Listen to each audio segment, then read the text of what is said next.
You're listening to the Every Student, Every Day podcast with me, Jim Franchini, Superintendent of the Averill Park Central School District.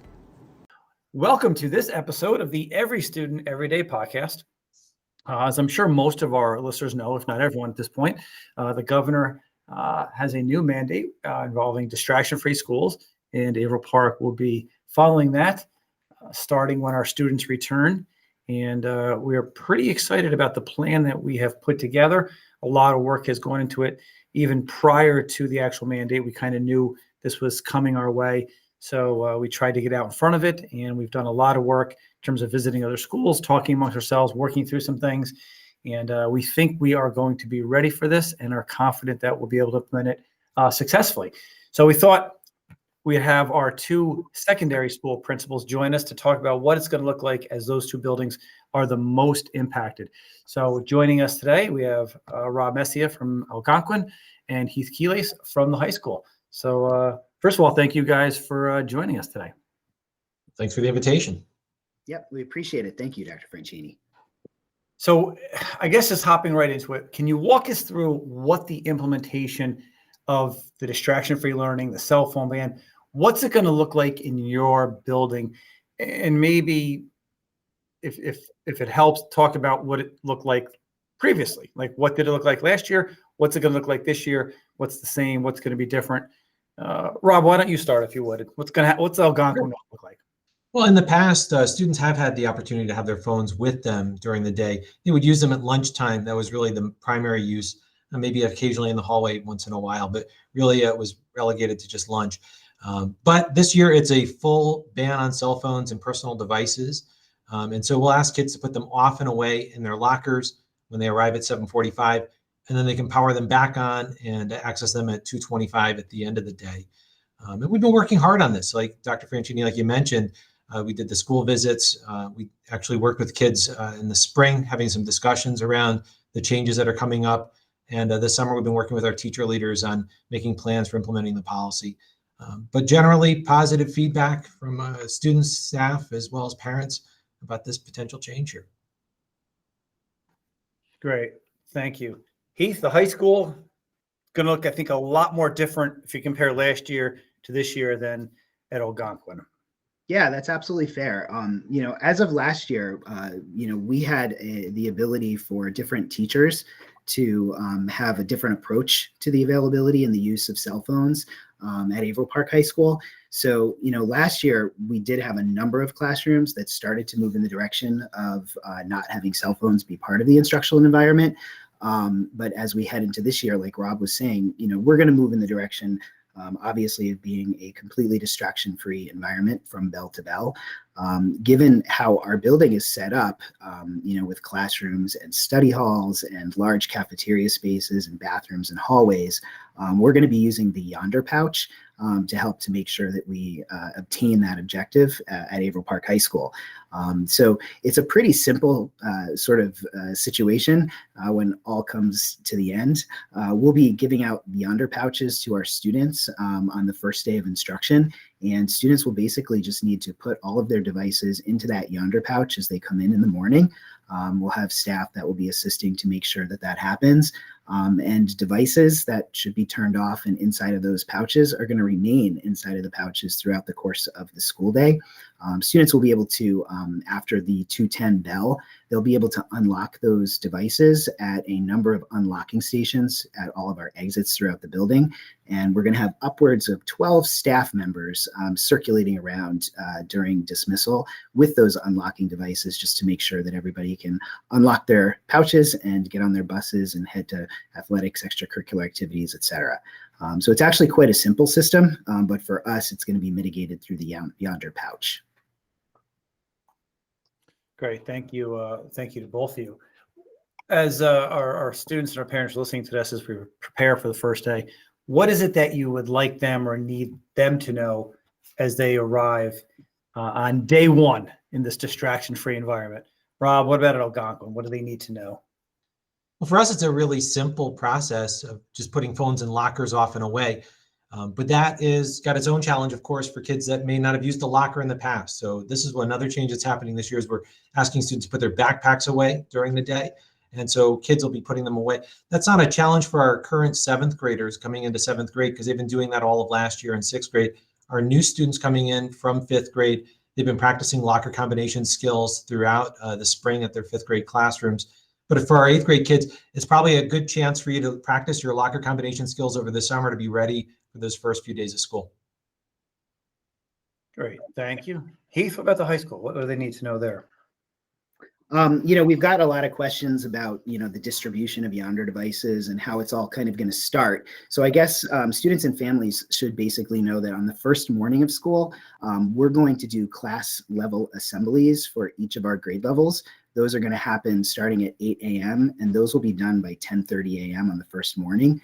So at those assemblies, we'll take care of making sure that every student has their Yonder pouch, and we'll go over kind of all the rules of engagement and how everything kind of works from the beginning of the day until the end of the day. So folks should just kind of rest assured that on that first day of school, from a student perspective, we'll make sure that everyone has what they need. Last week, I released our comprehensive opening newsletter for students and parents. There's a pretty significant article in there that gives our parents and our students all of the information that they need to know around how it is that we're implementing Yonder and what it looks like. So certainly I'd encourage folks to take a look at that newsletter and give us a call if they have any questions in advance. And I think the only other thing I really want for families to sort of think about as they're preparing for the school year is the fact that as we've kind of moved away from using cell phones or other personal devices, I think folks are going to want to absolutely make sure that they check their Chromebooks, make sure that they're charged, and make sure that they're ready to go on the first day of school. It's not a habit that high school students have had before because there were different options. The Chromebook is going to be the device that will give students access to instructional technology and everything that they need during the school day. So just come to school ready with that device, have it charged, and you'll be able to use it right from the first day. Great, great information, great advice for our students and their families. Kind of curious from your end, what type of feedback you've received from students or parents so far. Have there been concerns? If so, how have you addressed them? I know, speaking for myself, the feedback has been very positive from everyone that we've talked to. So kind of curious from your end, are you seeing and hearing overall positive feedback, or how's that going? Rob, what's the vibe over there at Algonquin? Yeah, it's definitely been very positive. I think the things that we've had are questions, not necessarily concerns, but just implementation and having parents be in touch with their kids, those kind of things.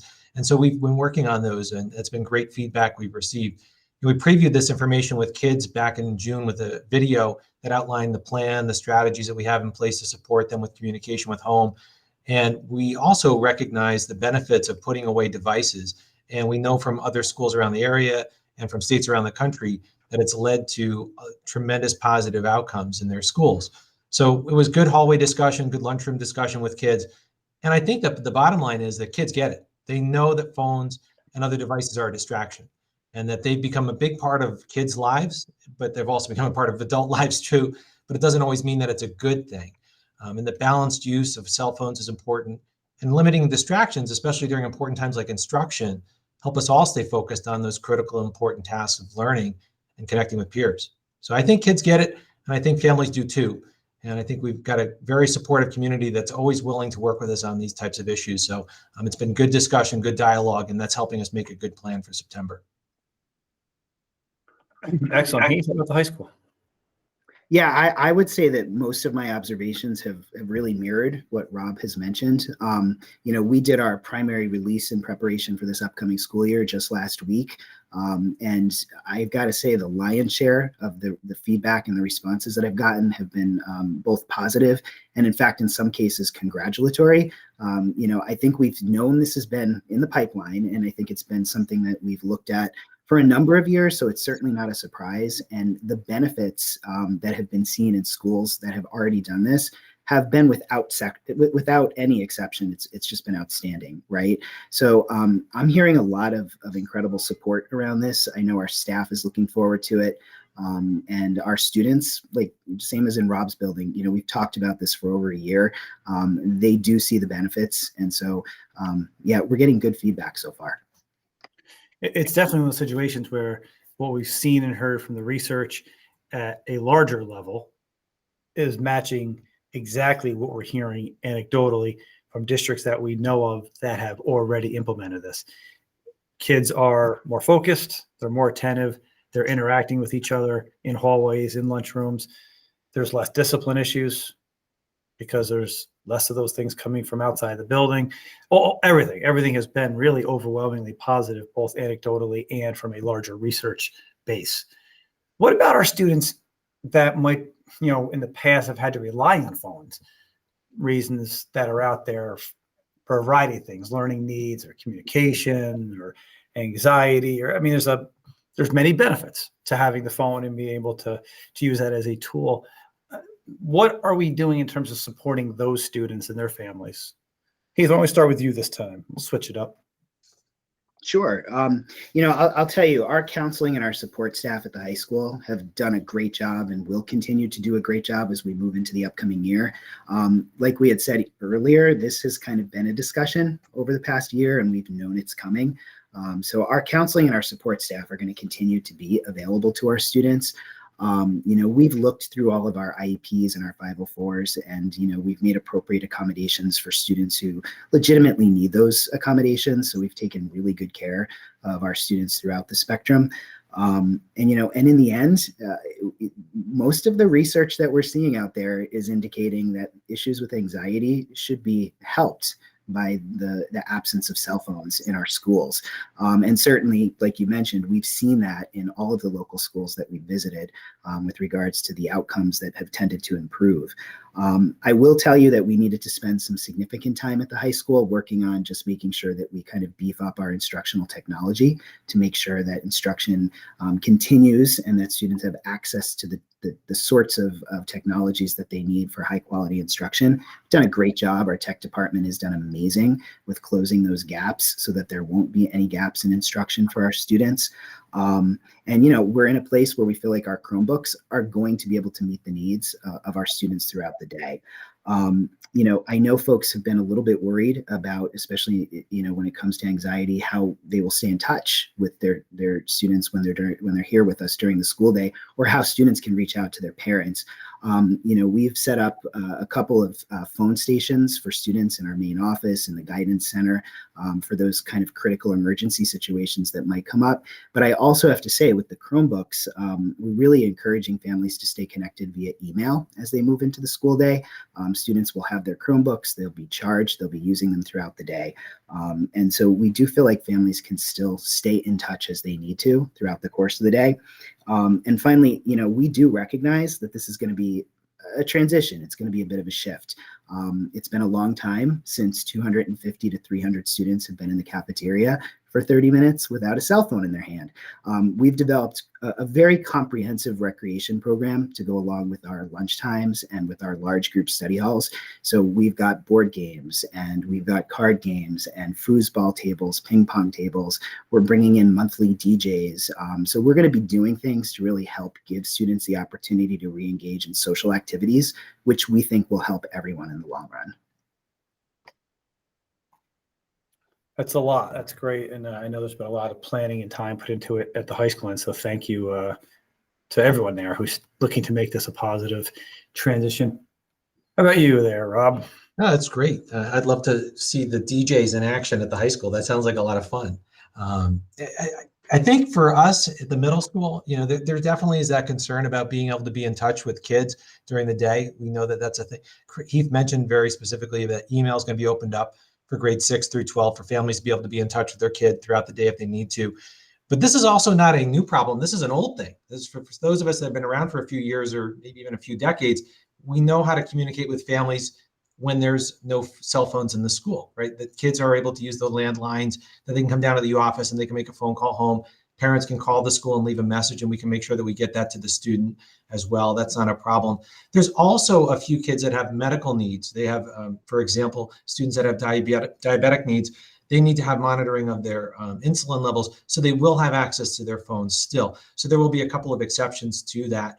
But our assistive technology here in Able Park is outstanding, and our Chromebooks are very powerful, and our teachers have been putting those to good use. So I'm not concerned about the assistive technology for instruction. I think we've got some good handles on that. But I think more along the lines of questions we've been receiving around communication and the medical needs. But we certainly have plans to address both of those.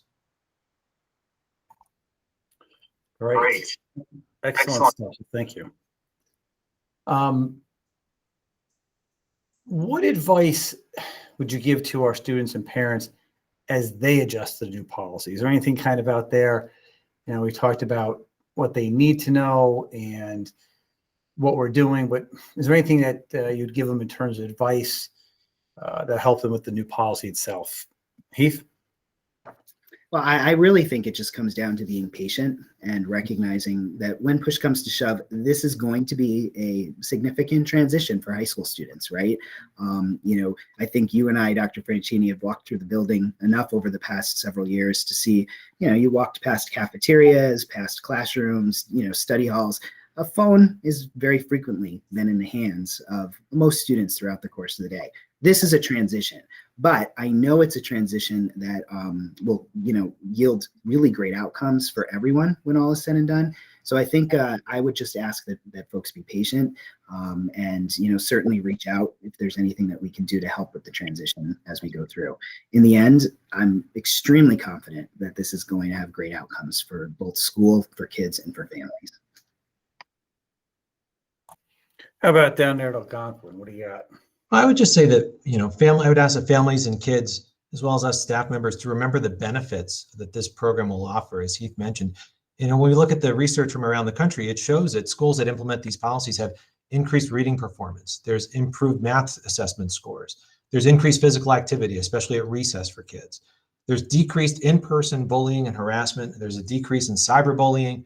And there's a decrease in distractions in general, with notifications going off at phones from all different angles and different times, beckoning for our attention. So this has got real, tangible, positive outcomes that are intended to benefit all of our students in their learning. And this is an outstanding opportunity for us to remember that and to stay focused on the outcome. Agreed. Excellent stuff. So as we kind of wrap up here, what do you see in your mind as the main goals or the outcomes that you're hoping to see? And I guess it's kind of a part two of that. How will you know whether or not we're getting those outcomes and those goals?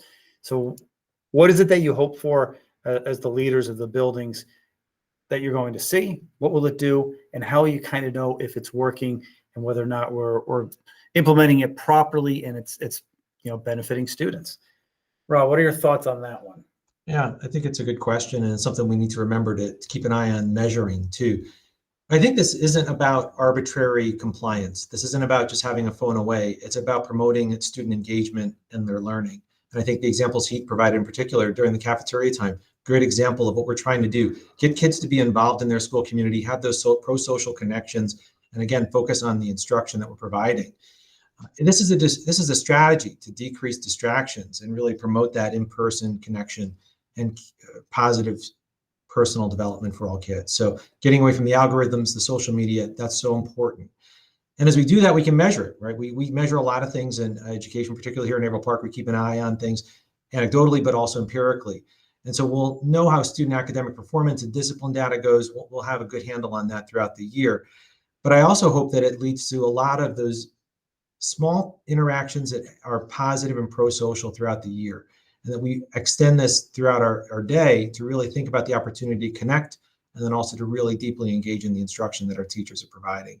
It really offers us a chance to show the power of conversation, collaboration, playing games, being physical, reading a good book, turning the pages on an actual book, and ignoring a little bit of the digital world for a portion of our students' days, because we know it's so important for them to have a good balance in that and to keep that in check so we can all be connected together. Great. Thank you. Thank you, Rob. Heath, how was high school? Yeah, I mean, Rob said it extremely well. In the end, I think what we're looking to achieve is, some more focus in our classroom, a less distractible sort of instructional environment for all of our kids as they're kind of engaging in their classwork throughout the course of the day. That should result in better academic outcomes. On the social end, again, you walk into the cafeteria, we'd like to see students engaging with one another instead of their phones. and the same throughout the hallways and, throughout the entire school environment. In the end, I have to tell you, last year we ended at Averill Park High School with the lowest number of discipline incidents that we've seen in over 10 years. I have to imagine that not having cell phones and having students have the ability to kind of step away from the bullying, the harassment, the cyber texting sorts of issues that have contributed to some of the remaining discipline issues in the building are only going to add a lot of value to outcomes. I think we're really expecting to see a lot less discipline even than where we were before. So, in the end, we see a lot of things that we're hoping are going to be much, much better. And those should be observable through what our cafeterias look like, through what our discipline data looks like, and really our academic outcomes for kids. So, again, a lot of thumbs up on this end. We're excited and looking forward to